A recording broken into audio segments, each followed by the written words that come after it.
छत्रपती संभाजीनगर जिल्हा परिषद निवडणुकीत भाजपच्या भूमिकेने महायुतीत मिठाचा खडा पडण्याची चिन्ह आहेत। शिवसेनेला बाजूला ठेवत भाजपने अध्यक्षपदी अविनाश गलांडे तर उपाध्यक्षपदी जितेंद्र बाबा जयस्वाल यांची निवड केली आहे।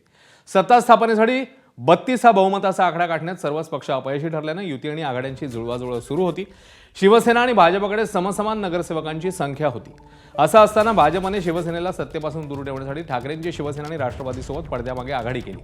त्यामुळे शिवसेनेने अध्यक्ष उपाध्यक्षपदाच्या मतदानावर बहिष्कार टाकलाय। कुणाचाही अर्ज न आल्याने आता भाजपचा अध्यक्ष उपाध्यक्ष होणार हे स्पष्ट झालंय।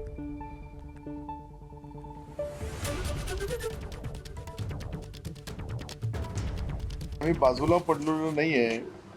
वरिष्ठ नेत्यामध्ये आमचे उदय सामंतजी आणि चव्हाण साहेब भारतीय जनता पार्टीचे अध्यक्ष यांच्याशी त्यांची बोलणं झालं।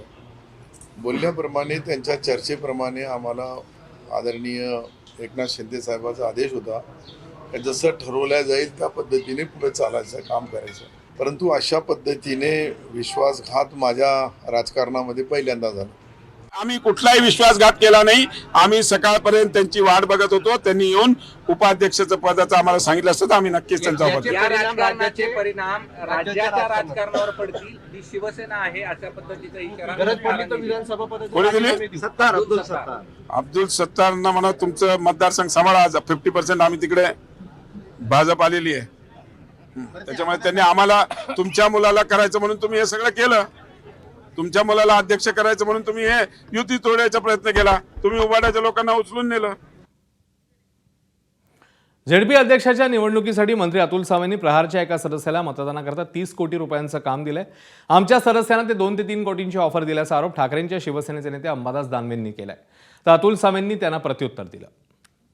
खरं खोटं मला माहित नाही की अतुल सावेंनी एका सदस्याला प्रहारच्या 30 कोटी रुपयाच्या कामाचं पत्र दिलं। 30 कोटी एका मतासाठी 30 कोटी रुपयाच्या कामाचं पत्र दिलं। 2 कोटी घ्या 3 कोटी घ्या। भारतीय जनता पार्टीचे कित्येक लोक आले आमच्या सदस्यांकडं। आता मला सांगा की बरं आले कोण? मंत्र्यांकडून लोक येतात। असं नाही एखाद्या पक्षाचा जिल्हाध्यक्ष आला तालुका अध्यक्ष आला हा मंत्री। मला सांगा मग तुम्ही एकेका माणसाला एवढे 4 कोटी 3 कोटी 5 कोटी कुठून देता? हा माझा प्रश्न आहे ना। आमचा कोणीही माणूस त्यांना भेटलेला नाही। आमची कोणाशीही चर्चा नाही। आता जर त्यांनी असं कोणाचा आदेश तर त्यांनी आम्हाला नाव सांगावं कोण माझा माणूस त्यांना भेटतोय किंवा माझा कोण अधिकारी भेटतोय असं मला सांगितलं पाहिजे त्यांनी। एबीपी माझा, उघडा डोळे बघा नीट।